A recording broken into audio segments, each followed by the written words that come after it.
محمدا عبده ورسوله يا أيها الذين آمنوا اتقوا الله حق تقاته ولا تموتن إلا وأنتم مسلمون يا أيها الناس اتقوا ربكم الذي خلقكم من نفس واحدة وخلق منها زوجها وبث منهما رجالا كثيرا ونساء واتقوا الله الذي تساءلون به والأرحام إن الله كان عليكم رقيبا يا أيها الذين آمنوا اتقوا الله وقولوا قولا سديدا يصلح لكم أعمالكم ويغفر لكم ذنوبكم ومن يطع الله ورسوله فقد فاز فوزا عظيما أما بعد فإن خير الحديث كتاب الله وخير الهدي هدي محمد صلى الله عليه وسلم وشر الأمور محدثاتها وكل محدثة بدعة وكل بدعة ضلالة وكل ضلالة في النار. أعوذ بالله من الشيطان الرجيم. بسم الله الرحمن الرحيم. قال الله تبارك وتعالى في كلامه المجيد: والفجر وليال عشر والشفع والوتر. وقال النبي صلى الله عليه وسلم: ما من أيام العمل الصالح فيهن أحب إلى الله من هذه الأيام فأكثروا فيهن من التهليل والتحميد والتكبير.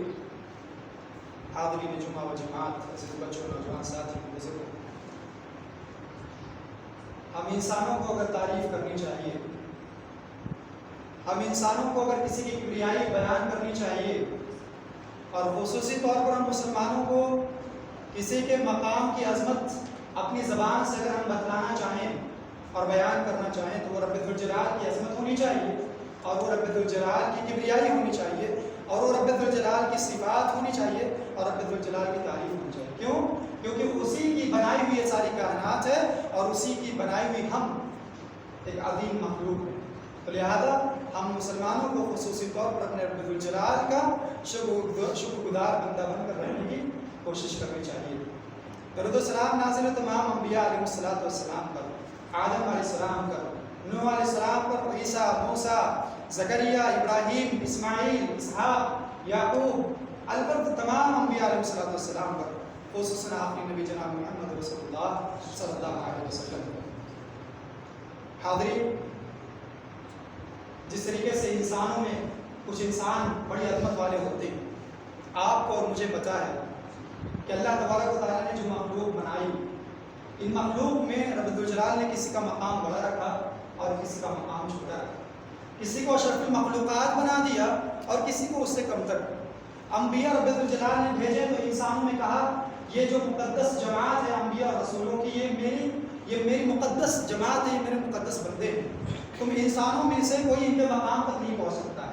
پھر انبیاء کے درمیان بھی اللہ تبارک و تعالیٰ نے کہا تلک الرسل فضلنا بعضهم علی بعض، یہ انبیاء جو ہیں میرے مقدس بندے تو ہیں، لیکن مقدس بندوں میں بھی کچھ بندوں کو میں نے بہت بڑا اونچا مقام دیا ہے.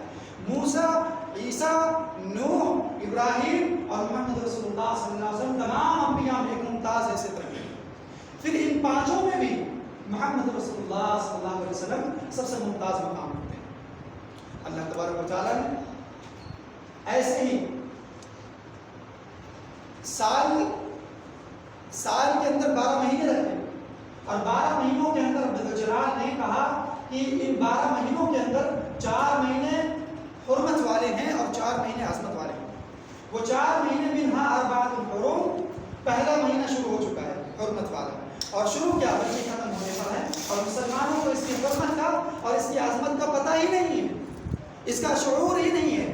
فقط مسلمانوں کو اگر خبر لگتی ہے تو ایسی چیزوں کی خبر لگتی ہے جس کا قرآن اور احادیث کے اندر کوئی ثبوت نہیں ملتا، جس کا کوئی ثبوت نہیں ملتا ہے، جس کے بارے میں کسی نیکی کا کوئی تذکرہ نبی علیہ السلام کی زندگی کے اندر نہیں ہوتا، تو اس کا لوگوں کو پتہ ہوتا ہے.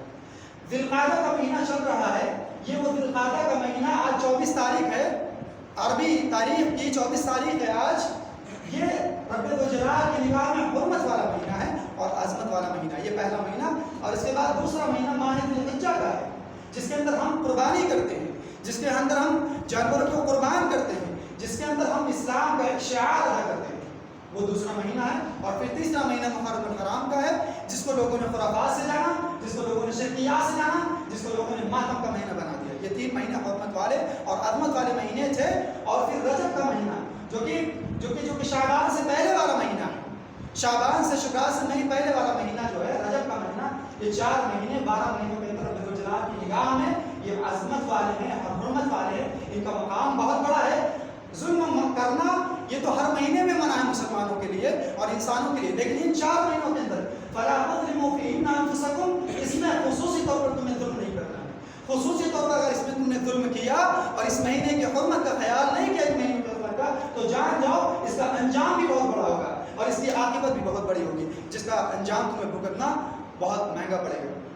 تو لہٰذا جو ماہ ذی القعدہ کا مہینہ جو چل رہا ہے، اس کے بعد کا جو مہینہ آنے والا ہے قربانی کا مہینہ، اس کو جو رب ذوالجلال نے عظمت والا مہینہ بتایا ہے، ہم مسلمانوں کو بھی چاہیے کہ ہم اس کو عظیم مہینہ سمجھیں اور اس عظیم مہینے کے اندر رب ذوالجلال کی نافرمانی سے بچیں، رب ذوالجلال کی بغاوتوں سے بچیں اور ان چیزوں کو انجام دیں، ان اعمال کو اپنی زندگی کے اندر لائیں کہ جن کی طرف رہنمائی ہمارے نبی جناب محمد رسول اللہ صلی اللہ علیہ وسلم نے کی ہے۔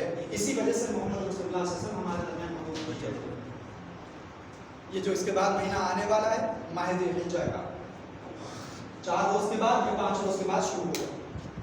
اس کے تعلق سے ہمارے قرآن کے اندر اور محمد رسول اللہ صلی اللہ علیہ وسلم کے پیغامات کے اندر پوری تعلیم موجود ہے۔ ان تعلیمات میں سے کہ جب ذی الحجہ کا مہینہ، قربانی والا مہینہ شروع ہو جائے تو مسلمانوں کو کیا کرنا چاہیے، مسلمانوں کو کیا کرنا چاہیے، کون سے اعمال انجام دینا چاہیے، وہ ہمارے نبی جناب محمد رسول اللہ صلی اللہ علیہ وسلم نے بتایا ہے۔ یہ وہ چیزیں میں بتلانے جا رہا ہوں کہ جن کو نبی علیہ الصلوۃ والسلام نے بتلایا ہے اور جس کی خبر ہم مسلمانوں کو نہیں ہوتی، اور وہ چیزیں جن کی خبر مسلمانوں کو ہوتی ہے، جس مہینے کو وہ اپنے آپ سے بڑا جان رہے ہیں، اس کے بارے میں نبی علیہ الصلوۃ والسلام کی تعلیمات میں ایسا کچھ نہیں ملتا۔ مسلمانوں کے اندر بہت سارے روزے عام ہیں، کوئی ہزاری روزے کے نام سے عام ہے، کوئی کسی رات کے کسی اور دن کے روزے کے نام سے مشہور ہے، کوئی کسی اور دن کے نام سے روزے سے مشہور ہے۔ تو یہ ساری چیزیں مسلمانوں کے اندر عام ہیں اور جس کی جانب نبی علیہ الصلوۃ والسلام نے رہنمائی نہیں کی۔ اللہ تبارک و تعالیٰ ذی الحجہ کے مہینے کی شروعات میں جو 10 دن ہیں، یہ اتنے عظیم دن ہیں، یہ اتنے عظیم دن ہیں، جیسے میں نے کہا نا، انسانوں میں نبی کو مقام حاصل ہے، پھر نبیوں میں 5 نبی کو مقام حاصل ہے، پھر 5 نبیوں میں سب سے اونچا مقام محمد رسول اللہ صلی اللہ علیہ وسلم کا حاصل ہے۔ اسی طریقے سے میں نے بتایا کہ مہینوں کے اندر 4 مہینوں کا عظیم مقام حاصل ہے، اور پھر جس طرح دن ہیں اور رات ہیں، راتوں میں سب سے عظمت، سب سے بڑا اونچا مقام کس کو حاصل ہے، رمضان کی آخری راتوں کو، آخری 10 راتوں کو، رمضان کی آخری 10 راتوں کو بڑی عظمت حاصل ہے اللہ تبارک و تعالیٰ کے کام ہے۔ لیکن دنوں کے اندر کون سے دنوں کو عظمت حاصل ہے اور کون سے دن اللہ تبارک و تعالیٰ کے نزدیک بہت عظیم ہیں، بہت بڑے ہیں، جس کی خبر رکھنا مسلمانوں کے لیے بہت ضروری ہے۔ اللہ تبارک و تعالیٰ سورہ فجر کے اندر، جو کہ 3 پارے کی آیت ہے اور سورہ ہے والفجر ولیال عشر والشفع والوتر، قسم ہے فجر کی، اس فجر کی رب الجلال قسم کھاتا ہے جس فجر کے وقت ہم جو ہے نرم بستر پر سوئے ہوئے ہوتے ہیں اور مسجد سے حی علی الصلاۃ اور حی علی الفلاح کی صداؤں کو نکار دیتے ہیں، اس کی طرف کوئی توجہ نہیں دیتے، اور مؤذن اور امام اکیلے تنہا مسجد میں آ کر نماز پڑھ کر چلا جاتا ہے اور اس کی کوئی خبر ہمیں نہیں ہوتی۔ اس فجر کے وقت کی قسم رب الجلال کھا رہا ہے اور جس کی اہمیت ہمیں نہیں پتہ ہے۔ وَلَيَالٍ عَشْرٍ وَالشَّفْعِ وَالْوَتْرِ، اور اللہ تبارک و تعالیٰ قسم کھاتا ہے کس کی، اور قسم ہے ان 10 دنوں کی، ان 10 دنوں کی قسم ہے جو کہ قربانی والے مہینے کے شروعات کے جو 10 دن ہیں، 1 ذی الحجہ سے لے کر 10 ذی الحجہ تک، قربانی والے دن تک کی رب الجلال نے قسم کھائی 10 دن کی۔ والشفع والوتر، اور خصوصی طور پر ان 10 دنوں کے اندر کس کی قسم کھائی ہے، والشفع والوتر، 90 دن کی قسم کھائی، 90 دن کی، یعنی قربانی سے 1 دن پہلے والے دن کی اللہ تبارک و تعالیٰ قسم کھاتا ہے۔ والشفع والوتر، اور 10ویں دن کی قسم کھائی الگ سے، 10 دن کو ملا کر قسم کھائی، پھر والشفع والوتر 90 دن کی، یعنی 9 ذی الحجہ کے قربانی کے 1 دن پہلے والی قسم کھائی، 1 دن پہلے والے دن کی، اور پھر اس دن کی قسم کھائی جس دن ہم قربانی کرتے ہیں، جس دن ہم بقرہ عید کی نماز پڑھتے ہیں، جس دن ہم بقرہ ذبح کرتے ہیں، اسی کے اللہ تبارک و تعالیٰ قسم کھاتا ہے۔ یہ قسمیں کیوں ہیں، یہ قسمیں کیوں ہیں، قرآن کے اندر ان آیتوں کو کیوں محفوظ کیا اللہ تبارک و تعالیٰ نے قیامت تک کے لیے؟ اس لیے محفوظ کیا تاکہ جو قرآن سے رہنمائی دینا چاہتا ہے، تاکہ جو قرآن سے ہدایت دینا چاہتا ہے، وہ ان دنوں کو عظیم جانے اور ان دنوں کو عظیم جان کر اس میں نیکیاں کریں اور ان نیکیوں کا انجام دیں جن نیکیوں کے بارے میں رب الجلال نے اپنے نبی علیہ السلام کے ذریعے سے مسلمانوں کو آگاہ کیا تھا۔ لیکن ہمیں خبر ہی نہیں ہے کہ کون سا دن افضل ہے، ہمیں تو بس اس کی خبر ہے کہ فلاں جو ہے، فلاں مزار یہ بہت عظیم ہے، فلاں قبر یہ بہت پہنچے ہوئے ہیں، وہ بہت پہنچے ہوئے ہیں، ان کا پہنچنا یہ یاد ہے. لیکن دنوں میں کون سے دن بہت عظیم ہیں، مہینوں میں کون سے مہینے بہت عظیم ہیں، دنوں میں کون سا دن بہت عظیم ہے، راتوں میں کون سی راتیں بہت عظیم ہیں، جس میں رب ذوالجلال کے نزدیک ہونا بندوں کے لیے بڑا آسان ہے. اگر آپ اور ہم میں سے کوئی رب ذوالجلال کے نزدیک ہونا چاہتا ہے تو ان عظیم دنوں کو غنیمت جاننا چاہیے. وہ شب برات، اللہ کے رسول صلی اللہ علیہ وسلم نے کیا بات بیان فرمائی ان 10 دنوں کے تعلق سے؟ ابھی تو رب ذوالجلال نے قسم کھائی تھی. اب رب ذوالجلال کے بھیجے ہوئے پیغمبر اس آیت کی تفسیر بیان کر رہے ہیں، اس آیت کی تشریح بیان کر رہے ہیں، اس آیت کا مفہوم بیان کر رہے ہیں. قرآن کی آیتوں کی تفسیر جیسا کہ نبی علیہ الصلوۃ والسلام بیان کر دیں گے، قیامت تک کے لیے، قیامت تک آنے والا کوئی شخص اس طرح تفسیر نہیں بیان کر سکتا. نبی علیہ الصلوۃ والسلام نے اس آیت کی تفسیر بیان کرتے کہا کہ ما من ایام العمل الصالح فیہن احب الی اللہ من فیہن، کہ یہ 12 مہینوں میں بڑے دن ہیں، بہت سارے دن ہیں، 365 دن ہیں اور 366 دن ہیں، 360 دن ہیں. لیکن ان دنوں کے اندر رب ذوالجلال ان سارے دنوں میں کے مقابلے میں جو نیکیاں ان 10 دنوں کے اندر کی جاتی ہیں نیکیاں، وہ اللہ تبارک و تعالیٰ کو بہت زیادہ محبوب ہے، بہت زیادہ محبوب ہے. اللہ کے رسول صلی اللہ علیہ وسلم کے ساتھیوں نے، صحابہ نے پوچھا ولل جہاد یا رسول اللہ، ولل جہاد فی سبیل اللہ، اور نہ ہی اور کیا اللہ کے راستے میں دوسرے دن اگر کوئی شخص اللہ کے راستے میں جہاد کے لیے نکلتا ہے، کیا وہ بھی اتنا محبوب نہیں ہے اللہ کے نزدیک جتنا ہم نیکی اس میں کریں، صدقہ اس میں کریں، زکوٰۃ اس میں دیں اور جو ہے نمازیں اس میں پڑھیں اس 10 دنوں میں، قربانی والے شروعات کے 10 دنوں میں؟ کیا دوسرے دن کے اندر کیے گئے جو ہے اللہ تبارک و تعالیٰ کی جو لڑائیاں کی گئی ہیں اور اس کلمے کی بلندی کے لیے جو جانیں قربان کی گئی ہیں، جو مال قربان کیا گیا، کیا وہ بھی اللہ کو اتنا محبوب نہیں جتنا کہ اس میں نماز جو پڑھی گئی اتنا محبوب ہے؟ اللہ کے رسول صلی اللہ علیہ وسلم نے جواب دیا وَلَا الْجِهَادِ فِي سَبِيلِ اللَّهِ، دوسرے مہینوں کے اندر، دوسرے دنوں کے اندر اس میں پڑھی گئی نمازوں کے مقابلے میں، اس میں کیے گئے صدقات کے مقابلے میں، اس کے اندر کیے گئے خیرات کے مقابلے میں، اس کے اندر پڑھی گئی دعاؤں کے مقابلے میں، اس کے اندر پڑھی گئی ذکر و اذکار کے مقابلے میں، اس کے اندر رکھے گئے روزوں کے مقابلے میں، دوسرے دنوں کے اندر جو اللہ تبارک و تعالیٰ کے راستے میں جو جہاد کیا گیا ہے وہ بھی اتنا افضل نہیں ہے. اللہ کے رسول صلی اللہ علیہ وسلم نے ایک دوسری جگہ بیان فرمایا، ہاں اتنا ہے کہ اگر وہ اللہ کے راستے میں نکلنے والا شخص اپنی جان لے کر نکلا ہے اور اپنا مال لے کر نکلا ہے، اور نہ جان لے کر واپس آیا اور نہ مال لے کر واپس آیا، نہ جان لے کر واپس آیا نہ مال لے کر واپس آیا، وہ افضل ہے. لیکن اگر جان اور مال میں سے کوئی ایک چیز واپس لے کر آ رہا ہے، وہ زندہ بچا ہوا ہے اور اس کا مال بچا ہوا ہے، تو پھر وہ افضل نہیں ہے. افضل کون ہے؟ بقرعید کے شروعات کے 10 دنوں کے اندر نمازیں پڑھنے والا، بقرعید کے شروعات کے 10 دنوں کے اندر روزے رکھنے والا، بقرعید کے شروعات کے 10 دنوں کے اندر جو ہے صدقات کرنے والا، بقرعید کی شروعات کے 10 دنوں کے اندر حاجت مندوں کے حاجتوں کو پورا کرنے والا، بقرعید کی شروعات کے 10 دنوں کے اندر اپنی نگاہوں کو نیچے رکھنے والا، بقرعید کی شروعات کے 10 دنوں کے اندر گانے بجانے اور فلموں سے دور رکھنے والا اپنے نفس کو، وہ افضل ہے اللہ تبارک و تعالیٰ کے نزدیک، وہ افضل ہے. لہٰذا یہ افضلیت اور یہ عظمت جو اس 10 دنوں کی ہے جو آنے والا ہے 4 اور 5 دن کے بعد، اس کو ہم یوں ہی رائے نہ کرتے ہیں، یوں ہی رائے نہ کرتے، بیکار نہ کرتے ہیں. اللہ تبارک و تعالیٰ نے قسم کھائی وَلَيَالٍ عَشْرٍ وَالشَّفْعِ وَالْوَتْرِ، یہ قسم ہے ان 10 دنوں کی جو کہ شروعات کا ذی الحجہ کا شروعات کا 10 دن ہے. لہٰذا اس کی عظمت کو ہمیں سمجھنا چاہیے اور اس کی عظمت کو سمجھ کر نبی علیہ الصلوۃ والسلام کی زندگی میں تلاش کرنا چاہیے، ڈھونڈنا چاہیے کہ یہ ذی الحجہ کا مہینہ، بقرعید والا مہینہ نبی علیہ الصلوۃ والسلام کی زندگی میں گزرا ہے تو کیسے گزرا ہے، تو کیسے گزرا ہے. ہم اور آپ غلط اور صحیح کا فیصلہ کیسے کرتے ہیں؟ اس نے کہا، اس نے کہا، اس نے کہا، لیکن نبی علیہ الصلوۃ والسلام کی زندگی کو سامنے رکھ کر کبھی فیصلہ کیا کہ کون سا عمل صحیح ہے اور کون سا عمل غلط ہے. لہٰذا اللہ تعالیٰ سے ہم دعا کرتے ہیں کہ اللہ کے رسول صلی اللہ علیہ وسلم کی زندگی کو سامنے رکھ کر ہم فیصلہ کریں کہ کیا طریقہ صحیح ہے اور کیا طریقہ غلط ہے. وفی روایت کرنے کے کیا کام ہیں، یہ 10 دن عظمت والے تو ہیں. کرنا کیا ہے مسلمانوں کو، انجام کیا دینا ہے، کون سی نیکیاں انجام دینی ہے. تو ان نیکیوں میں سب سے نمایاں نیکی اگر کوئی چیز ہے اس کے اندر، اللہ کے رسول صلی اللہ علیہ وسلم جس کو پابندی سے کیا کرتے تھے شروعات کے 10 دن، کان یصوم 9 ذی الحجہ. یہاں تو لوگ رمضان ہی کے روزے نہیں رکھ پاتے ہیں، بقیہ دنوں کی کیا روزے رکھیں گے. اللہ کے رسول صلی اللہ علیہ وسلم کان یصوم 9 ذی الحجہ، 9 ذی الحجہ کو مسلسل، 9 ذی الحجہ تک مسلسل. بقرعید کا چاند نظر آ گیا، جب تک کہ بقرعید کا دن نہیں آتا نبی علیہ الصلوۃ والسلام مکمل 9 دن کا روزہ رکھتے تھے، مکمل 9 دن کا، کوئی روزہ پوری زندگی میں چھوڑا نہیں ہے.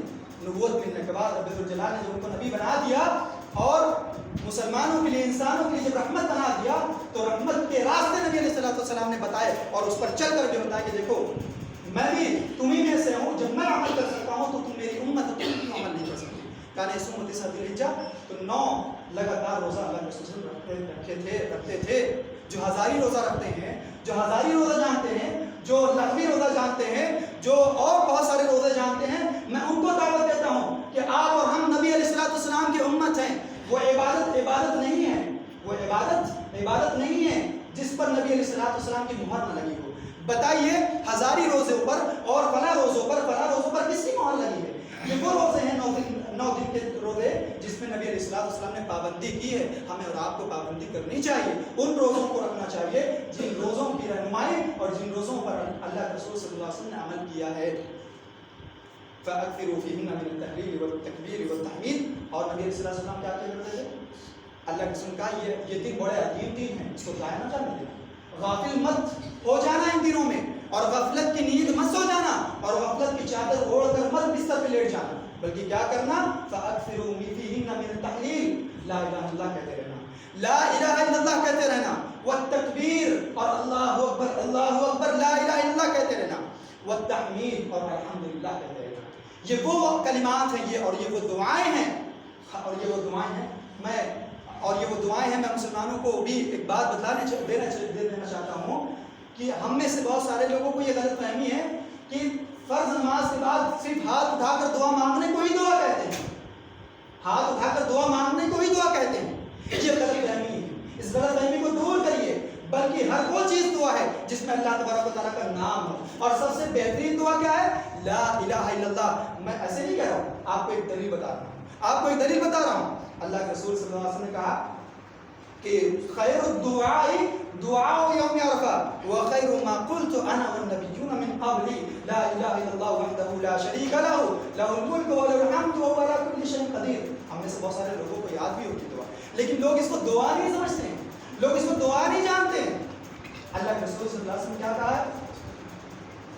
دنیا میں جتنی دعائیں کی جائیں, جتنے ہاتھ اٹھا کر کی جائیں, چاہے بنا ہاتھ اٹھائے دعا کی جائے, چاہے سجدے میں کی جائے, چاہے کھڑے ہو کر کی جائے, چاہے رو کر کی جائے, چاہے رات کے تاریکی میں کی جائے, چاہے دن کے اجالے میں کی جائے, ان ساری دنیا میں جتنی دعائیں کی جاتی ہیں, جتنی دعائیں کی گئی ہیں, ان ساری دعاؤں میں سب سے افضل دعا عرفہ کے دن کی دعا ہے. عرفہ کے دن کی دعا, عرفہ کا دن کون سا ہے ہمیں نہیں پتہ, ہمیں فلموں کے نام پتہ ہے. میری دکان پہ ایک لڑکا آ کر بیٹھتا ہے, 2 لڑکے آ کر بیٹھتے ہیں سامان لینے کے گھر سے, مسلمان 2.5 گھنٹہ بیٹھتے ہیں, ان کا کچھ کام رکا رہتا ہے, 2.5 گھنٹہ بیٹھتے ہیں, ہولیے سے بھی مسلمان نظر نہیں آ رہے ہیں کہ لاکٹ ہے, چین ہے, بال ہیرو کی طرح کٹے ہوئے ہیں, لباس ہیرو ہیروئن کی طرح ہیں, اور گفتگو بھی کیسے؟ میں بیٹھا ہوں, ایک داڑھی والا شخص بیٹھا ہوا ہے. پہلے تو لوگ اگر سگریٹ پیتے تھے, بیڑی پیتے تھے, نوجوان اگر کسی بزرگ کو آتا ہوا دیکھ لے اور دیندار کو آتا ہوا دیکھ لیں تو سگریٹ اور بیڑی پیچھے ہاتھ رکھ دیتے تھے, چلے نہیں اب پہلے ادھر جانے دو تب اس کے بعد کیجیے. میرے سامنے بیٹھ کر 2.5 سے 3 گھنٹہ بیٹھتے ہیں اور مکمل گانے بجانے کی گفتگو, اور یہ گفتگو ہو رہی ہے دونوں کے درمیان کہ فلاں ہیرو کی فلم جنوری میں آ رہی ہے, فلاں فلم جو تھی وہ جو ہے فلاپ ہو گئی, یہ جو ہے سپر ہٹ ہو گئی, یہ فنا ہو گئی, یہ ڈگا ہو گئی. عرفہ کا دن کون سا ہے؟ دنیا میں جتنی دعائیں کی جائیں گی سب سے بہترین دعا عرفہ کے دن کی دعا ہے. اور عرفہ کا دن کسے کہتے ہیں؟ ہم مسلمانوں کو اپنے اسلام کے شعائر کو پہچاننا چاہیے, اسلامی شعائر کو جاننا چاہیے, کوشش کرنا چاہیے. عرفہ کا دن کہتے ہیں 90 دن, جب بقرعید سے 1 دن پہلے والا دن سعودی کے اندر ہوتا ہے تو جو حاجی حج کرنے جاتے ہیں, جو کرنے گئے ہیں, وہ اس دن عرفہ کے میدان میں ٹھہرتے ہیں. اور عرفہ کا میدان کہاں ہے؟ عرفہ کا میدان مکہ سے طائف والے راستے پر تقریباً 22 کلومیٹر کی دوری پر ہے, وہاں پر حاجی لوگ ٹھہرتے ہیں. عرفہ کے دن وہاں پر ٹھہرتے ہیں اور اسی دن کو سب سے بڑا حج کہا جاتا ہے. اب اس دن کی دعا کو بہت بہتر دعا اللہ کے رسول نے کہا, اور وہ دعا کیا ہے؟ وہ دعا کیا ہے؟ اللہ کے رسول صلی اللہ علیہ وسلم نے کہا وَخَيْرُ مَا قُلْتُ أَنَا وَالنَّبِيُّونَ مِن قَبْلِي, اور سب سے بہتر دعا جو میں نے کی ہے اور نبیوں نے کی ہے میرے سے پہلے, میں نے بھی وہ دعا مانگی ہے اور میرے نبیوں نے بھی وہ دعا مانگی ہے. وہ دعا کون سی ہے مسلمانوں؟ ہمیں بھی پتا ہے, تمہیں بھی پتا ہے. لا الہ الا اللہ, لا الہ الا اللہ وحدہ لا شریک لہ لہ الملک وله الحمد وهو على كل شيء قدیر. یہ وہ دعا ہے جو سب سے بہتر دعا ہے. سب سے بہتر دعا ہے. اس کا معنی کیا ہے؟ وہی معنی ہے جو میں ہر خطبے میں بیان کرتا ہوں کہ ہاتھ اٹھاؤ تو رب کے سامنے اٹھاؤ, جھولی پھیلاؤ تو رب کے سامنے پھیلاؤ, بھروسہ کرو تو رب کی ذات پر کرو, بھاگو پر مت کرو, جس کی روح نکل گئی اس کے اوپر مت کرو, جو زندہ ہے اس کے اوپر مت کرو, رب الجلال کی تنہا ذات پر بھروسہ کرو اور اپنی وابستگی جوڑو تو اسی سے جوڑو. لا الہ الا اللہ وحدہ لا شریک لہ, اس کا کوئی شریک نہیں, اس کا کوئی ساجی نہیں ہے کسی بھی چیز میں. وَلَهُ الْحَمْدُ وَعَلَىٰ كُلِّ شَيْءٍ قَدِيرٌ, ساری دنیا پر حکمرانی اگر کسی کی تو رب الجلال کی. یہ اس دعا کا معنی ہے. یہ وہ دعا ہے جو نبیوں نے کی اور محمد رسول اللہ صلی اللہ علیہ وسلم نے کی ہے, اور یہ دعا سب سے افضل دعا ہے. لیکن بیچاروں کا کیا کہنا, لوگوں کا کیا کہنا کہ ہم نے تو فقط دعا اس کو جانا ہے جو فقط فرض نماز کے بعد ہاتھ اٹھا لیا جائے اور آمین آمین کہہ لیا جائے, فقط اس کو دعا جانا ہے. نبی علیہ السلام نے کون سی دعائیں مانگی ہیں, کیا پڑھا ہے اور کیا رب الجلال سے مانگا ہے, ان دعاؤں کو دعا نہیں جانتے. فرض نماز کے بعد ہمیں ان دعاؤں کا اہتمام کرنا چاہیے جو یہ رکھی ہوئی ہیں, جو لکھی ہوئی ہیں. نبی علیہ السلام فرض نماز کے بعد ان دعاؤں کا اہتمام کرتے تھے, ہمیں بھی کرنا چاہیے. اور تین چیزوں کا اہتمام اللہ کے رسول صلی اللہ علیہ وسلم کرتے تھے آخری عشرے, یہ شروع کے عشرے میں, بقرعید والے شروع کے عشرے میں, اور عرفے کے دن کی خصوصیت اور افضلیت ایک اور حدیث میں ہے. عرفے کے دن کی خاص کر کے 9 تاریخ والے, 9 دن جب بقرعید کے دن پہلے والے, اگر کوئی 9 دن کا روزہ نہیں رکھ پا رہا ہے, 9 دن کا روزہ نہیں رکھ پا رہا ہے, تو اللہ کے رسول صلی اللہ علیہ وسلم نے کہا کہ صیام یوم عرفہ احتسب علی اللہ ان یکفر السنۃ التي قبلہ والسنۃ التي بعدہ. عرفہ کے دن کا روزہ, جس عرفہ کے دن کی ابھی دعا بتائی گئی, اس عرفہ کے دن کے بارے میں اللہ کے رسول کہتے ہیں کہ عرفہ کے دن کا روزے کے بارے میں میں اللہ تبارک و تعالیٰ سے امید رکھتا ہوں کہ اللہ تبارک و تعالیٰ اس روزے کے بدلے, اس دن کے روزے کے بدلے ہمارے پچھلے گناہ 1 سال کے اور اگلے 1 سال کے گناہ معاف کر دے گا. لہذا ہمیں اور آپ کو اگر چاہیے, ہم گناہگار ہیں, ہماری زندگی گناہوں سے بھری پڑی ہے, ہمیں رب الجلال موقع دے رہا ہے کہ ہم 1 دن کا روزہ رکھ لیں اور ہمارے 1 سال کے پچھلے گناہ اور 1 سال کے اگلے گناہ معاف کر دیں. اگر ہم اس 1 دن کا روزہ رکھنے سے بھی قاصر رہیں تو پھر ہم سے بڑا بدبخت کون ہوگا کہ جس روزے کے بدلے ہمارے 1 سال پہلے کا اور 1 سال اگلے گناہ معاف کر دیے جائیں. تو لہٰذا ہمیں اس روزوں کا اہتمام کرنا چاہیے اور نبی علیہ السلام کی اس حدیث کو بھی سامنے رکھ کر نیکی کا اہتمام کرنا چاہیے, نیک اعمال کا اہتمام کرنا چاہیے کہ اللہ کے رسول صلی اللہ علیہ وسلم کہ ما من یوم آخر من ان یمسک اللہ فی عبید من النار من یوم عرفہ وانہ لیوم. عرفہ کا دن ہوتا ہے, بقرعید سے 1 دن پہلے والا دن عرفہ کا دن ہوتا ہے. اللہ تبارک و تعالیٰ سب سے زیادہ اگر بندوں کو جہنم کی آگ سے آزاد کرتا ہے, جانتے کس دن آزاد کرتا ہے؟ عرفہ کے دن.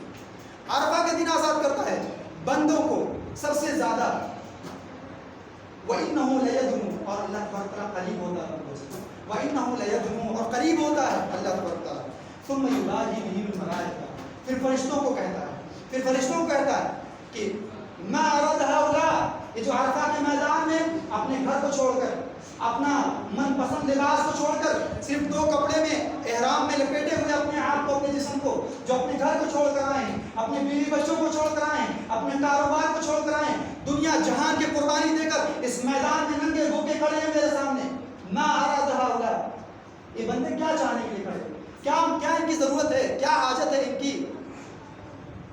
اے فرشتوں, میرے فرشتوں, قد اشہدوا ملائکتی, میرے فرشتوں گواہ رہنا, میرے فرشتوں گواہ رہنا, قد غفرت لکم, میں نے ان بندوں کو معاف کر دیا, جاؤ میں نے ان بندوں کو معاف کر دیا. تو بتائیے کہ یہ اتنا عظیم دن ہم بھول جاتے ہیں, یہ اتنا عظیم لمحہ ہم بھول جاتے ہیں. ہمیں یاد رہتا ہے تو 27 رجب کا کوڑا یاد رہتا ہے, ہمیں یاد رہتا ہے تو ایسی بدعات, ایسی خرافات یاد رہتی ہیں جس کا تعلق ہمارے نبی علیہ السلام کے دین سے اور شریعت سے نہیں ہے. اگر ہم اپنے رسم و رواج پر رہنا چاہتے ہیں اور رب کے دین پر عمل کرنا نہیں چاہتے تو پھر ہم آزاد ہیں, کوئی حرج کی بات نہیں. لیکن اگر ہم چاہتے ہیں کہ رب کے دین پر عمل کریں تو یہ دین ہے, یہ اسلام ہے, یہ وہ شریعت ہے جو اللہ تبارک و تعالیٰ نے اپنے نبی علیہ السلام پر اتارا تھا. اور اللہ کے رسول صلی اللہ علیہ وسلم نے بات بیان فرمائی شروعات کے 10 دنوں کے متعلق کچھ مسئلے کے بارے میں. کوئی وَإِذَا رَأَيْتُمُ الْهِلَالَ ذِي الْحِجَّةِ, کہ تم میں سے کوئی جب بقرعید کا چاند دیکھ لے, وَأَرَادَ أَحَدُكُمْ أَن يُضَحِّيَ, اور تم میں سے چاہتا ہے کوئی شخص کہ وہ ذبح کرے, قربانی کرے, بقرعید کے دن قربانی کرے, چاہتا ہے, چاند دیکھ لیا اور چاہتا ہے قربانی کرے, تو فَلْيُمْسِكْ عَنْ شَعْرِهِ وَأَظْفَارِهِ, اپنے بال نہ کاٹے, جسم کا کوئی بال نہیں کاٹے گا. کون شخص نہیں کاٹے گا؟ جو قربانی کرنے کا ارادہ رکھتا ہے. جو قربانی کرنا چاہتا ہے وہ اپنے بال نہیں کاٹے گا، نہ سر کے بال کاٹے گا، نہ جسم کے کہیں اور حصے کا کوئی بال کاٹے گا. یہ اللہ کے رسول کا حکم ہے. اور کیا نہیں کاٹے گا؟ اپنے جو ہے اپنے ناخن نہیں کاٹے گا، یا جسم کے کسی حصے کو چھوئے گا نہیں. چھونے کا مطلب یہ ہے کاٹے گا نہیں، کاٹ چھاٹ نہیں کرے گا، خوبصورت نہیں بنائے گا، مونچھ نہیں کاٹے گا، اور کوئی چیز نہیں کاٹے گا. داڑھی تو ویسے بھی نہیں کاٹنا ہے، عام دنوں میں بھی نہیں کاٹنا ہے، اس میں تو اور فلا فلیمسک عن شعرہ اظفارہ. تو لہذا جو قربانی کا ارادہ رکھتے ہوں، قربانی عید کا چاند، بقرہ عید کا چاند نظر آئے تو وہ یہ ساری چیزوں سے رک جائے. اب میں یہاں پر ایک نصیحت یہ بھی کر دینا چاہتا ہوں کہ جس رب نے اس بات کا حکم دیا تھا، دیکھیے نیکی وہ نیکی نہیں ہے، عبادت وہ عبادت نہیں ہے جس کو ہم اپنے سے جان جائیں، جس کو ہم اپنے سے اچھا جان جائیں، وہ اچھائی نہیں. بلکہ اچھائی کیا ہے؟ اللہ تبارک تعالیٰ کو کا مقصد یہ ہے، ہم لوگوں سے اللہ تعالیٰ کیا چاہتا ہے؟ اللہ تعالیٰ نہیں چاہتا ہے کہ میں تمہیں اٹھنے کے لیے کہوں تو اٹھ جاؤ، کچھ مت کرو. میں تمہیں بیٹھنے کے لیے بولوں تو بیٹھ جاؤ. ابھی تک میں نے حکم دیا تھا کہ دیکھو پاک صاف رہو، اور جو ہے بالوں کو صاف ستھرا رکھو، اپنے لباس کو صاف ستھرا رکھو، اور جو ہے اپنے ناخنوں کو صاف کاٹ چھاٹ کر صاف ستھرا رکھو. تمہارے انبیاء کی سنت ہے، تمہارے انبیاء کا طریقہ ہے. لیکن اب میں حکم دے رہا ہوں کہ کاٹنا نہیں ہے، اب میں حکم دے رہا ہوں کہ چھاٹنا نہیں ہے، ہاتھ نہیں لگانا ناخن کو، چاہے جتنے لمبے ہو جائے. اگر نہیں کاٹ سکے تو کاٹنا نہیں، چاہے جتنے لمبے ہو جائے، چاہے بال چاہے جتنے بدصورت بن جائے، چاہے جو ہے ناخن کی چاہے کتنے دراز ہو جائیں، آپ کو ہمیں کاٹنا نہیں. گندگی اور پاکی سے ہمارا لینا دینا نہیں. لینا دینا کس سے ہے؟ رب ذوالجلال کی اطاعت سے. رب نے کہہ دیا تو کرنا ہے، نبی نے کہہ دیا تو کرنا ہے. یہی دین ہے، یہی شریعت ہے. ہم آزاد نہیں ہیں، ہم آزاد نہیں. بہت سارے لوگ کہتے ہیں ارے یہ قرآن ہی تو پڑھ رہے تھے، ایک آدمی مر گیا ہے، قرآن ہی تو پڑھ رہے تھے، نئی دکان کھولا، قرآن ہی تو پڑھ رہے تھے، یہی تو کر رہے تھے، یہی تو کر رہے تھے. ہمارا دین مکمل ہے اسی وقت کا، جو اس وقت رہے گا وہی چیز صحیح رہے گی. ہمیں لینے کرنے اور نہیں کرنے سے مطلب نہیں ہے، رب کے حکم سے مطلب ہے. رب نے حکم دیا کریں گے، اور اگر کسی سے روکا ہے تو رک جائے. بس یہی اللہ تعالیٰ کو مقصود ہے اور یہی منظور ہے. لہٰذا ہم تمام لوگ چاہیے ہم رب الجلال کے پیروکار بن کر اپنی زندگی گزاریں. اللہ کے رسول صلی اللہ علیہ وسلم بیان فرمایا کہ بہت سارے لوگوں کا معاملہ یہ ہے کہ جب عید اور بقرعید کا دن آتا ہے وہ لوگ آدھے دن کا روزہ رکھ لیتے ہیں. عورتیں ہماری آدھے دن کا روزہ رکھ لیتی ہیں عید اور بقرعید کے دن، اور خصوصی طور پر بقرعید کے دن. آدمی عورت سب رکھ لیتے ہیں. بہت سارے لوگ یہ اپنے آپ بہت متقی بننا چاہتے ہیں، بہت اولیاء بننا چاہتے ہیں. اللہ کی شریعت سے نکل کر اولیاء کوئی بن نہیں سکتا ہے. وہ اللہ کا عذاب اس پر آئے گا جو اپنی مرضی سے اللہ کی شریعت سے نکلنا چاہے. اللہ نے روکا ہے کسی چیز سے، اس سے آگے بڑھائے گا. اللہ نے کرنے کا حکم دیا ہے، اس سے پیچھے رہ جائے گا اور اپنی مرضی سے کسی چیز کو نیکی بنائے گا. روزہ رکھنے کا کس نے حکم دیا؟ آدھے دن کا، 10 بجے تک کا، 11 بجے تک کا، 12 بجے تک کا. ارے کھا لو، نہیں میں روزے سے ہوں. ارے کھا لو، جو ہے آج عید کا دن ہے، نہیں میں روزے سے ہوں، میرا آج کا دن روزے سے رہے گا. یہ کون سا روزہ ہے؟ اللہ کے رسول صلی اللہ علیہ وسلم نے منع کیا، خصوصی طور پر منع کیا. عید فطر کے اور عید الاضحیٰ کے دن کا روزہ رکھنا منع ہے. عید الفطر میں تو خالی ایک دن منع ہے، لیکن عید بقرعید میں 4 دن منع ہے. ایک بقرعید والا دن خاص کر کے، اور اس کے بعد 3 دن اور 4 دن منع ہے کہ کوئی روزہ رکھے مسلمانوں میں سے. دیکھو اگر اس میں کوئی روزہ رکھے گا تو گنہگار ہوگا. مجھ سے کوئی آ کر یہ نہ کہے کہ ارے روزہ ہی تو رکھا تھا، کوئی یہ نہ آ کر کہے، کیونکہ اللہ کے رسول صلی اللہ علیہ وسلم نے منع کیا ہے تو بس ماننا ہے، روزہ نہیں رکھنا. اگر کوئی اپنی مرضی سے آگے بڑھ کر روزہ رکھتا ہے تو وہ اللہ تبارک تعالیٰ کے قریب نہیں ہوگا، بلکہ وہ جہنم کی آگ کے قریب ہوگا. تو لہذا ہم تمام لوگوں کو چاہیے کہ اللہ کے رسول صلی اللہ علیہ وسلم نے جو چیزیں بیان کی ہیں اس کی روشنی میں ہم عمل پیرا ہوں، اور جو آنے والا جو قربانی کا شروعات کے جو 10 دن ہیں ہمیں اس میں روزے رکھنے چاہیے جیسے کہ نبی نے روزے رکھے. ہمیں اس میں نیکیاں کرنا چاہیے جیسے نبی علیہ الصلوۃ والسلام نے نیکیاں کی ہیں. ہمیں اس میں صدقات کرنا چاہیے جیسے نبی علیہ الصلوۃ والسلام نے کی ہیں. ہمیں اس میں اللہ اکبر لا الہ الا اللہ کہتے رہنا چاہیے زیادہ سے زیادہ، اور الحمدللہ کہتے رہنا چاہیے، اور اللہ اکبر کہتے رہنا چاہیے. اور گناہوں سے ایک حد تک اپنے آپ کو بچائے رکھنا ہے. کیوں؟ کیونکہ اللہ کے نزدیک بہت عظیم دن ہے. اگر اس عظیم دن کا بھی ہم نے خیال نہیں کیا تو جان جائیے انجام اچھا نہیں ہونا ہے. اللہ تبارک و تعالیٰ ہمیں انجام بس سے محفوظ رکھے. اللہ تبارک و تعالیٰ ہم لوگوں کو جہنم کے آگ سے محفوظ رکھے. الہ العالمین ہم لوگوں کو نبی علیہ السلام کی شریعت کا پابند بنائے. الہ العالمین ہماری خواتین کو اپنی مرضی سے کوئی نیکی جو وہ کرتی ہیں اپنی مرضی سے نبی علیہ السلام کی شریعت سے نکل کر، الہ العالمین ہمیں اس طریقے سے اپنی خواتین کو عمل کرنے سے روکنے کی توفیق عنایت فرما. آمین. وآخر دعوانا الحمد للہ رب العالمین. بارک اللہ لنا ولکم فی القرآن ونفعنا وإياكم بالآيات والذكر الحكيم إنه تعالى جواد كريم ملك بر رؤوف رحيم.